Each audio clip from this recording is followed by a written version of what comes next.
ऐसे बंगाल में हम लोग देखा जाए तो 50% 50% महिलाओं है वोटर्स के अंदर।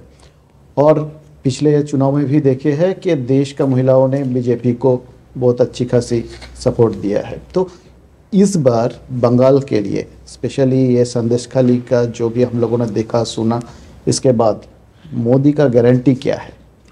पहली बात है, एक तो मेरा खुद की सोच क्या है, राजनीति छोड़ दीजिए। भारत की 50% जनसंख्या वो भारत की विकास यात्रा में भागीदार बननी चाहिए कि नहीं बननी चाहिए। अगर हम भारत की 50% जनसंख्या को विकास यात्रा में भागीदार बनाते हैं तो देश की इकोनॉमी को एकदम से नया क्षेत्र में बल मिल जाएगा। तो मैं गुजरात के मेरे काम को भी देखिए, मैं महिलाओं को सबसे ज़्यादा एम्पावर करने में ताकत लगाता। कोई कहीं कुछ बुरा था इसलिए नहीं, मुझे पॉजिटिव लगता है। अब जैसे मेरे यहाँ अमूल डेयरी एक बहुत बड़ा उदाहरण है आपके सामने, या लिज्जत पापड़ बहुत बड़ा उदाहरण है। ये दोनों आज किसी भी कॉरपोरेट वर्ल्ड को कंपटीशन करते हैं, लेकिन दोनों महिलाओं के द्वारा चलती है। मतलब हमारे देश की महिलाओं की इतनी बड़ी ताकत है कि वो पूरी स्थिति बदलते। अब मैंने खादी पर बल दिया। आज खादी इतनी तेजी से बढ़ रही है जी, पहले की तुलना में खादी की बिक्री, खादी में रोजगार, खादी का कारोबार 2-2.5 गुना बढ़ गया। लेकिन आप देखेंगे तो खादी में 80% काम करने वाली महिलाएं हैं। हमने विमेन सेल्फ हेल्प ग्रुप बनाए, 10 करोड़ महिलाओं को जोड़ा है। लेकिन अभी तक क्या है, हमने महिलाओं को छोटे मोटे कामों से कर लिया तो वो एम्पावर हो गया। नहीं, मैं उसको एकदम से ब्रेक थ्रू करना चाहता हूँ। इसलिए मैंने अभी ड्रोन दीदी का काम उठाया है। जब गांव के लोग देखेंगे कि ये तो ड्रोन पायलट है, ड्रोन चलाती है, खेती करती है, तो महिलाओं की तरफ देखने का दृष्टिकोण बदल जाएगा।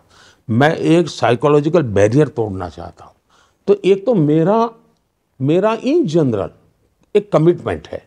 अब जहाँ तक बंगाल का सवाल है, मैं मानता हूँ कि सुरक्षा एक सबसे बड़ा गंभीर मसला है। जिस प्रकार से संदेशखाली की घटनाएं घटी और जो दबी हुई कोई माता बहन अपने व्यक्तिगत जीवन में बाहर खुलकर कुछ बोलने की हिम्मत नहीं करती है। संदेशखाली में जिस प्रकार से मैं उन माताओं को मिलाता था, आंख में से आंसू निकल आते थे, सुनता था तो दर्द होता था। और पॉलिटिकली शेल्टर मिले और उस प्रकार से व्यवस्था हो, तब जाकर के बहुत बड़ी चिंता होती। और सरकार किसी भी हालत में उनकी बात सुनने को तैयार ना हो।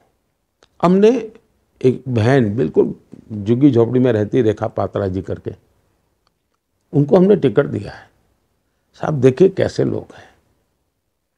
मैंने रेखा पात्रा जी को टिकट देने के बाद फ़ोन किया कि मैं मिला था पहले उनको। मैंने कहा दीदी आपके पास पैसे नहीं होंगे तो हम एक काम करेंगे,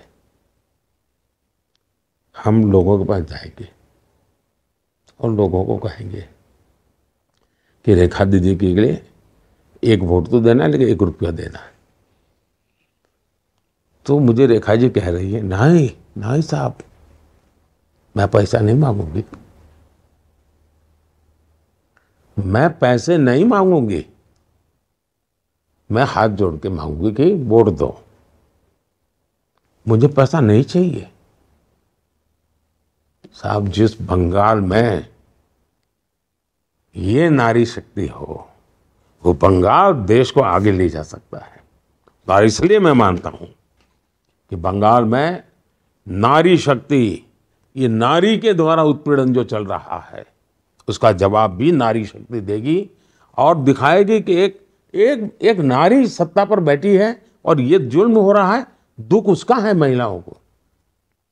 कोई एक सरफरा पुरुष बैठा होता और गड़बड़ होती तो महिलाएं कहती ये तो निकम्मा है।